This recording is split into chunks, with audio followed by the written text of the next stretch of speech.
The Liberty Tower penthouse was silent at 3 a.m. in the morning. Outside, the city lights burned against the night sky, but inside, only a small beam of light moved across the marble floor.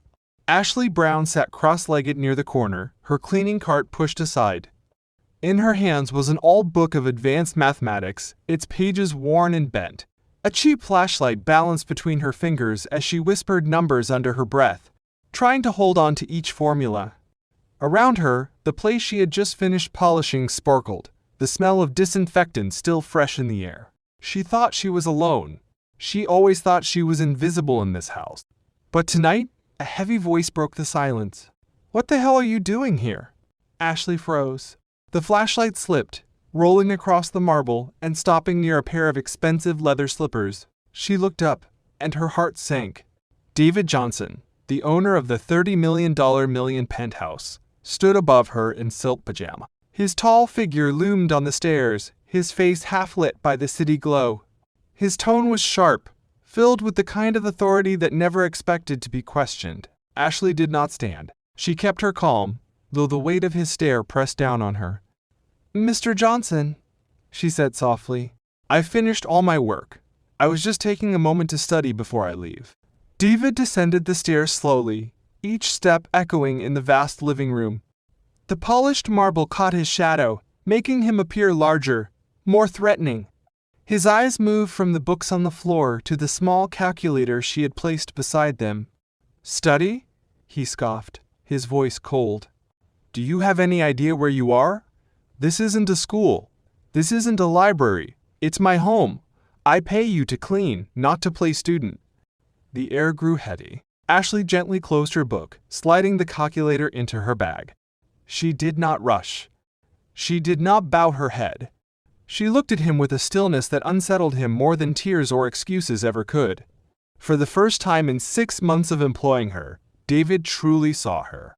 And what he saw disturbed him. David Johnson stopped halfway down the marble staircase, his eyes locked on Ashley Brown. She was no longer just the quiet cleaner he ignored every night. Now she looked like a stranger sitting on his polished floor, her face calm, her eyes steady, her books spread open like she belonged there. David's jaw tightened. He was not a man used to being questioned, not in business, not at home. For years people had bent to his voice. But this young woman with her plain uniform and worn-out shoes did not look afraid. "People like you," he said harshly, "should know their place. Don't pretend to be something you're not. It's pathetic." Ashley blinked once, slowly. The words cut, but she didn't let them show. She had been through worse, much worse, than a rich man's insults. She carefully picked up her flashlight and slid it into her cleaning cart. Her hands moved with a grace that made David feel uneasy, as though she had been preparing for this very moment. "With all respect, sir," Ashley said in a quiet voice, "your home is spotless. I always finish my work. What I do with my own time after that should not matter." Her calmness enraged him more than any backtalk could have. He stepped closer, trying to use his height to press her down. But something in her gaze made him pause. It wasn't anger. It wasn't fear. It was something else. Something that told him she carried a secret, one she didn't need to shout about. For a brief second, David felt a shiver run through him. He quickly shook it off. "You're fired," he snapped. "Pick up your things and get out. Don't expect any references. Not from me." The words should have broken her. For most people at her position, losing this job would have meant disaster. But Ashley simply stood up, collected her books, and slung her worn bag over her shoulder. Her movements were slow, almost deliberate. She turned at the door, her face shadowed but her voice steady. "Mr. Johnson," she said, her tone almost calm enough to be polite. "Have you ever heard the saying about not underestimating the ones who are always watching?" The sentence hung in the air like smoke, refusing to fade. David frowned, but before he could reply, she was gone. The sound of the closing door echoed through the empty penthouse. The next morning, David tried to shake off the irritation that clung to him. He sat at his large desk, the city skyline spread out before him through the glass walls.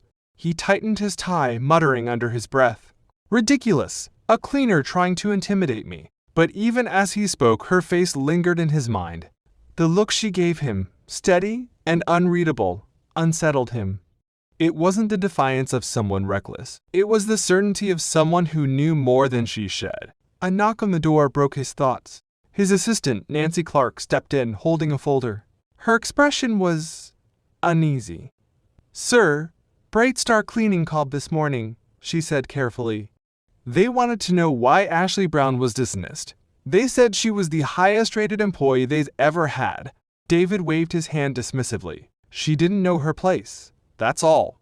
Nancy hesitated, glancing at the papers in her hands. "Sir, what was she doing when you dismissed her?" "Studying," David said with a bitter laugh. "Can you believe that? Sitting on my floor with a flashlight, reading some big math book, calculus, or something like that, as if a cleaner could understand it." He expected Nancy to share his laugh, but instead, she only lowered her eyes.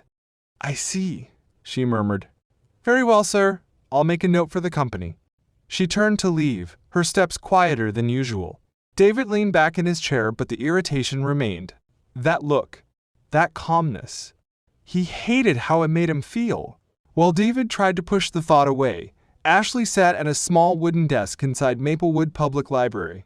The morning sun streamed through tall windows, lighting up the dust that floated in the air. The library was quiet, filled with the soft turning of pages and the hum of an old heap. Ashley's bag was open, notebook spread out in front of her. She wasn't crying. She wasn't broken. Instead, she was working. Her hand moved quickly across the page, drawing lines, copying dates, organizing papers into neat stacks. Beside her, an old laptop hummed, its screen filled with folders labeled with names and numbers. One by one, she clicked through them, reviewing photographs she had taken with her small phone. Photos of contracts left carelessly on David's desk. Notes from meetings he thought no one paid attention to. Messages printed out and forgotten on the printer. For 6 months, Ashley had lived in the shadows of Liberty Tower penthouse, cleaning every corner, polishing every surface, but also observing, watching, recording. She had studied economics at Jefferson University, graduated with top honors, but every company she applied to had turned her away. Not the right fit, they said. Company culture. She knew what those words meant. They didn't see her as someone who belonged, so she found another way. If the front door was closed, she would enter through the back. That was why she had taken the cleaning job in the first place. To get close, to watch, to gather the truth that no one else could. And last night, she had achieved exactly what she needed. A reason to leave. A dismissal that looked ordinary. No suspicion. Just another cleaner fired for stepping out of line. Ashley closed her notebook, her lips forming a small, quiet smile. David Johnson thought he had humiliated her, but in truth, he had freed her. That evening, David sat at Oakwood Country Club with a glass of expensive whiskey in hand. Surrounded by other wealthy men in polished suits, he told the story of the insolent cleaner who thought she could study in his penthouse. The men laughed, shaking their heads. "Calculus?" one of them said with a chuckle. What could a maid possibly do with calculus? David grinned, enjoying the sound of their laughter. Yet somewhere in the back of his mind, that calm look from Ashley's face still returned, like a shadow he couldn't shake. But David didn't know that not everyone in the club was laughing. A young man in a waiter's uniform stood nearby, holding a tray, listening carefully. His name was Benjamin Scott. And as he heard David mocking Ashley, something in his chest tightened. He knew corruption when he heard it. He had been following stories about David Johnson for years.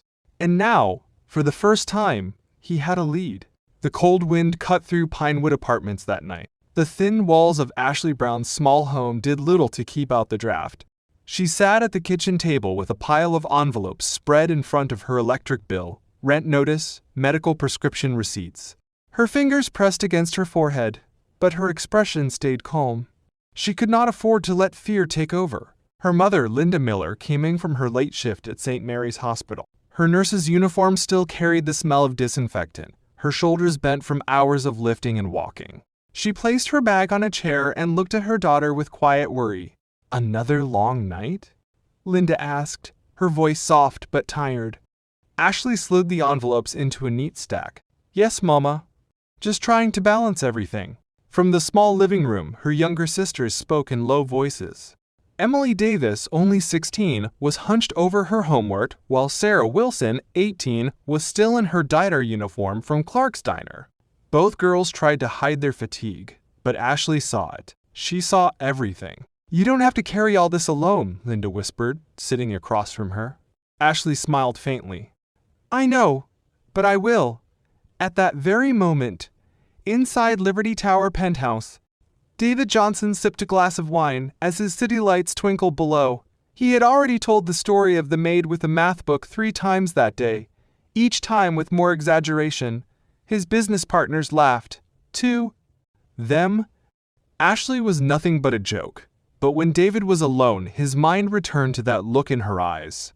It was quiet, unshaken, as if she knew something he didn't. He told himself it was nonsense, yet he couldn't shake the image. He clenched his jaw and poured himself another drink. She's gone, he muttered. Just another cleaner. The next morning, at Maplewood Public Library, Ashley returned to her seat by the tall windows. The light through the glass warmed her worn sweater, and for the first time that week, she allowed herself to breathe. Her old laptop buzzed faintly as she clicked through the evidence she had gathered: photographs of land contracts, notes of names, payment trails. She had built a map, one that connected David Johnson to city officials, contractors, and businessmen. A web of corruption, hidden in plain sight. For 6 months she had pieced it together, carefully, quietly, without anyone suspecting.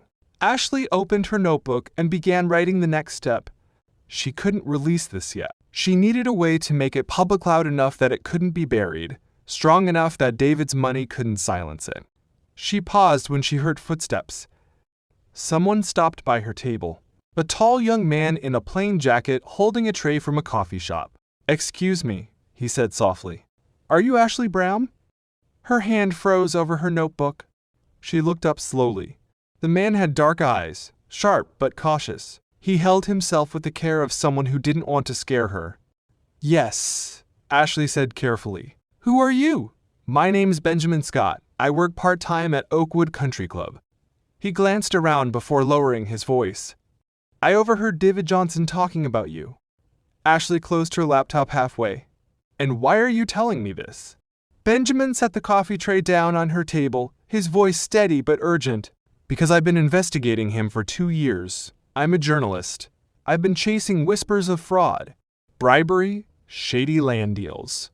But I could never get close enough. Last night, when I heard him mocking you, I realized you might be the missing piece. Ashley studied him quietly. She had spent months hiding her work. She trusted no one. Yet something in Benjamin's face, the tired lines under his eyes, reminded her of herself, someone who had fought too long against walls too high. What do you want from me? She asked. Not what I want, Benjamin said, lowering his voice further. What do you want? Because if you have something, I can help you bring it into the light. I know the channels, the papers, the people who can't be bought. For the first time, Ashley let the corner of her mouth lift. It wasn't a smile, not fully, but a recognition. Slowly, she slid her notebook across the table, just a few inches, enough for Benjamin to see the top page. His eyes widened. Dates, names, payment amounts, all connected with neat lines, each note clear and exact. It wasn't guesswork. It was evidence. My God, he whispered. This is bigger than anything I've seen. You could take down not just Johnson, but half the men at that club. Ashley leaned back in her chair. Her voice was calm, but her eyes burned. Then maybe it's time they all learn not to underestimate a cleaner. While Ashley and Benjamin began their quiet alliance, David's arrogance only grew. At a dinner meeting with investors, he laughed about the girl who thought she was a student. But what if his bodyguards noticed something? Benjamin, the young waiter from the club, lingering near the tables longer than usual, his eyes sharp. Sir, the guard said later, I think someone's been listening. David waved him off. Don't be ridiculous. They're just workers. No one pays attention to workers. But even as he said it, he remembered Ashley's words. The ones who are always watching. The phrase echoed in his mind as he tried to sleep that night. He tossed in his silk sheets, staring at the ceiling, feeling for the first time in years a ripple of unease. Back in Pinewood Apartments, the atmosphere was heavy. Emily rubbed her eyes as she set aside her homework. "Cush," she said, softly using the nickname her sisters had always called. "Ashley, did you find another job yet? Mama's worried about the bills." Ashley paused, then forced a reassuring tone. "Don't worry. I'm working on something that will change everything." Emily gave a small, hopeful smile. She didn't ask further. Sarah, still in her diner uniform, leaned against the wall and studied her sister. Sarah wasn't as easily convinced. She could sense that Ashley was carrying a secret. After their mother went to bed, Sarah whispered, "You're not telling us everything, are you?" Ashley didn't answer directly. She simply looked out the window at the city lights. Sometimes, the only way to fight back is to stay silent until the right moment. Sarah frowned, but the weight in her sister's voice stopped her from pushing. At Maplewood Library the next day, Ashley and Benjamin worked side by side. He brought his laptop, comparing her notes with his old files. Together they began shaping a story that could not be ignored. "Look at this, IUI," Benjamin said, pointing to one of her photographs. "This contract connects him directly to the Riverdale City Hall bribes. I knew something was there, but I never had the proof." "You have it all, Ashley. Everything we need." Ashley looked at the piles of papers she had built from months of watching silently. A quiet fire lit her chest. For the first time, she wasn't alone, but she also knew the danger. David Johnson was powerful, and men like him didn't fall easily. If they moved too soon, everything could collapse on them. She closed the folder carefully. "Not yet," she said. "When we strike, it has to be final.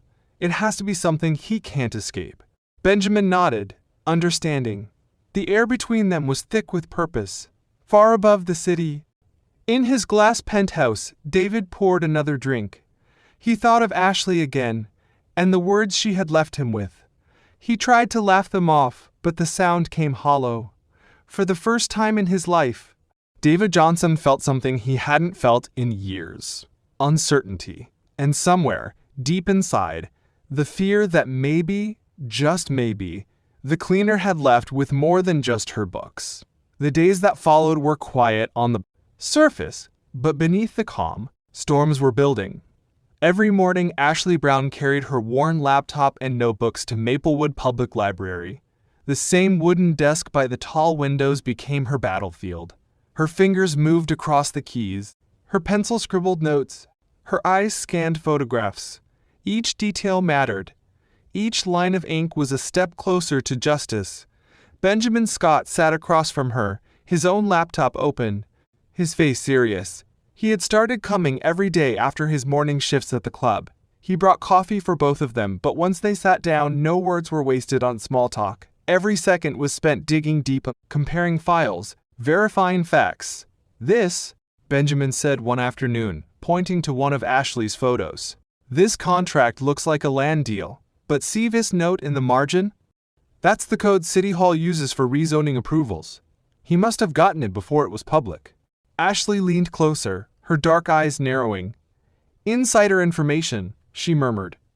Benjamin nodded. "Exactly. And the payment attached here, labeled as a consulting fee, that's the bribe. This is what I needed all along." "Ashley, you've got him." She didn't smile. She never allowed herself to celebrate early. Instead, she wrote down another note, carefully linking dates and names.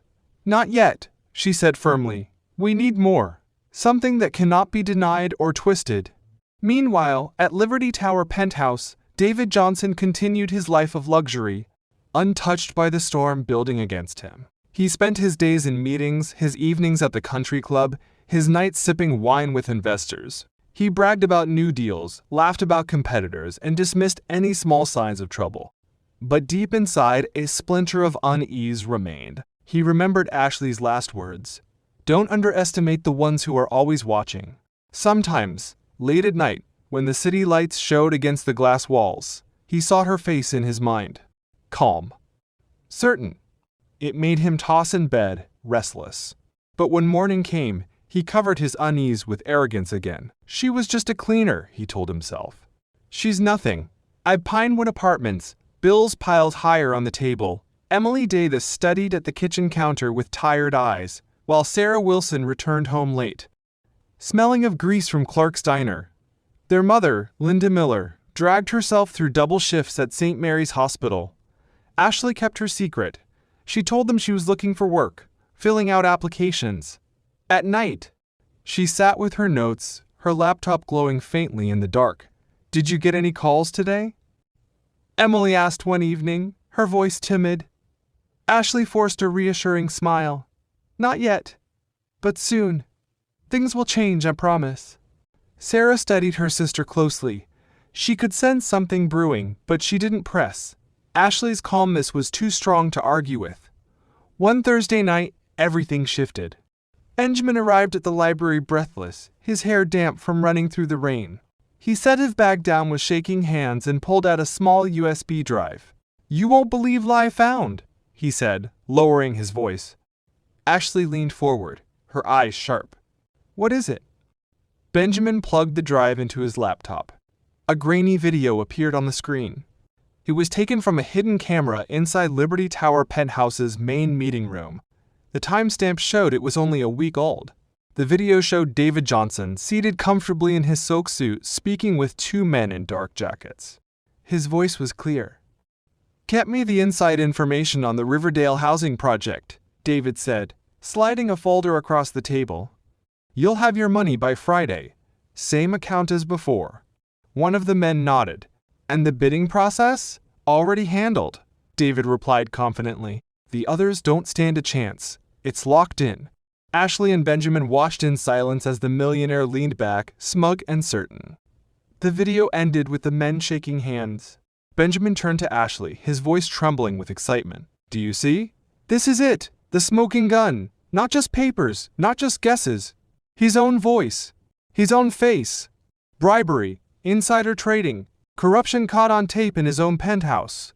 Ashley's hand rested on the edge of the table. Her eyes stayed locked on the frozen image of David's arrogant smirk. She didn't move for several seconds, as if weighing the weight of the moment.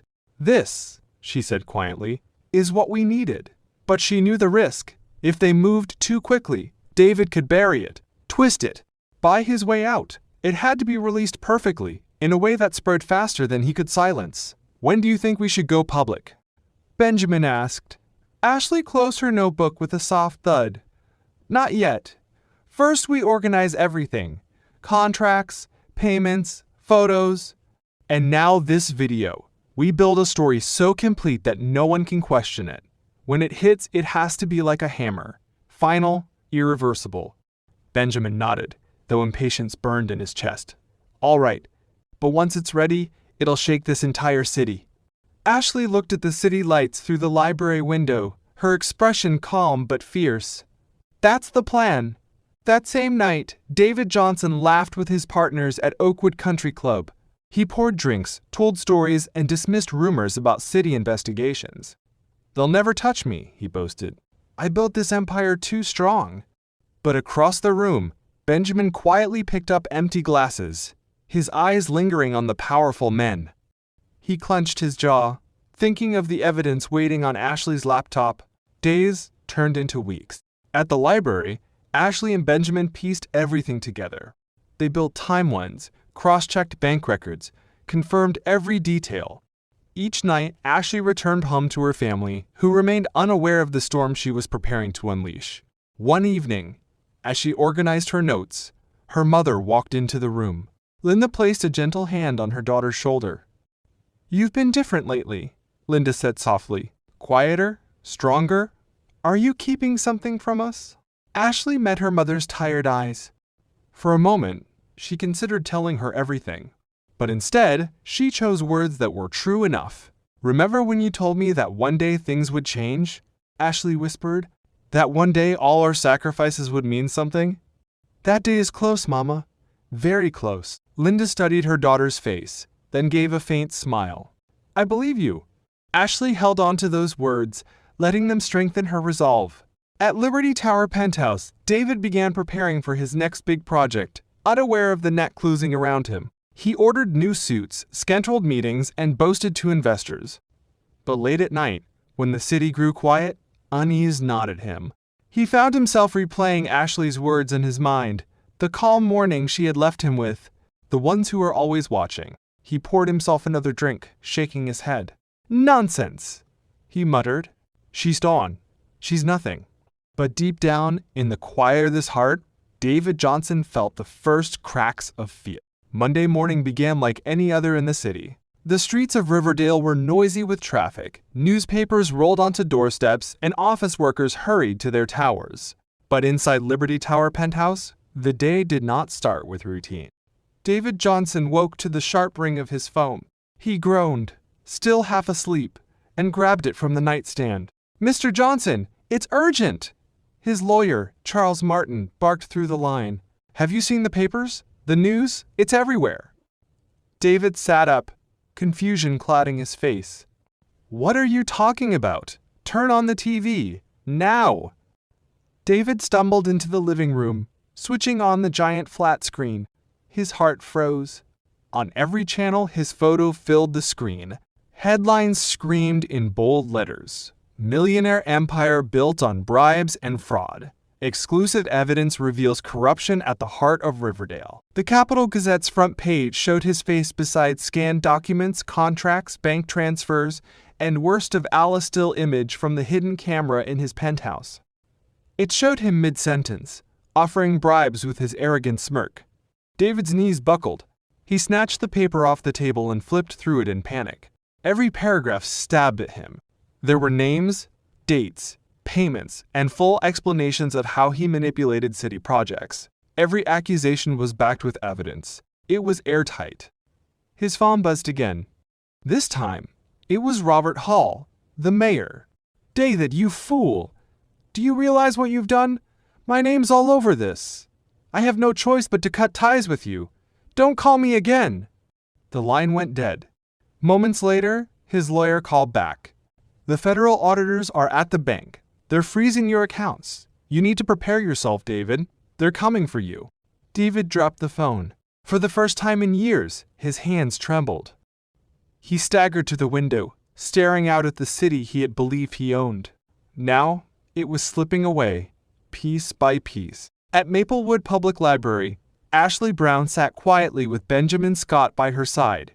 The morning sun warmed her face as she watched the news unfold on the librarian's old television. Reporters spoke with firm voices, explaining each piece of evidence. Contracts flashed on the screen. Bank records scrolled past. The hidden video replayed again and again, David's voice filling every living room in the city. Benjamin leaned forward, his face filled with awe. "It worked! Ashley, it's everywhere. He can't bury it now." Ashley didn't smile. Not fully. She only folded her hands together and whispered, "Justice." In Pinewood Apartments, Emily Davis and Sarah Wilson rushed to the TV. Their mother, Linda Miller, came out of the bedroom, still in her robe. Together, they watched in shock as the news anchor revealed the anonymous source who had provided the evidence. 6 months of observation, the reporter said, collected by a woman underestimated and dismissed by the very man she brought down. Emily's eyes widened. "Kush, that's her. That's our Ashley." Sarah clutched her sister's arm. "She's the reason this is happening. She did this." Linda's eyes filled with tears as she lowered herself into a chair. "My daughter all this time. She carried this alone." At Liberty Tower penthouse, the doorbell rang. David ignored it at first, but the ringing continued. Finally, with trembling hands, he pressed the intercom. "Mr. Johnson," came a familiar calm voice. "It's Ashley Brown. I'm here to return something you left behind." David's chest tightened. For a moment, he couldn't breathe. He pressed the button to unlock the door. Minutes later, Ashley stepped into the penthouse. She was not in her cleaning uniform anymore. She wore a plain blazer and carried a leather briefcase. Her posture was straight, her gaze steady. She looked nothing like the invisible worker he had once ignored. She looked like someone in complete control. She placed a copy of the newspaper on his desk, tapping the front page where his face glared back at him under the headline. "I thought you might want an autographed copy," she said softly. David's lips moved, but no words came. He collapsed into his chair, his mind spinning. "It was you," he whispered. "You did this." Ashley's voice was calm, cold, unshaken. "For 6 months, every time you left documents lying around, every time you thought no one was paying attention, I was watching. I understood every one of your schemes. I studied economics at Jefferson University. I graduated top of my class." David's head dropped into his hands. "Why?" Ashley leaned forward, her voice steady but firm. "Because men like you build empires by crushing people like me and my family. Because you thought my skin and my job defined my worth. Because you believed you were untouchable. And because you made the fatal mistake of underestimating me."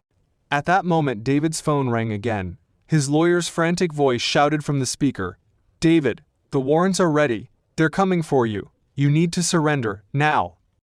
Ashley turned to leave. At the door, she looked back one last time.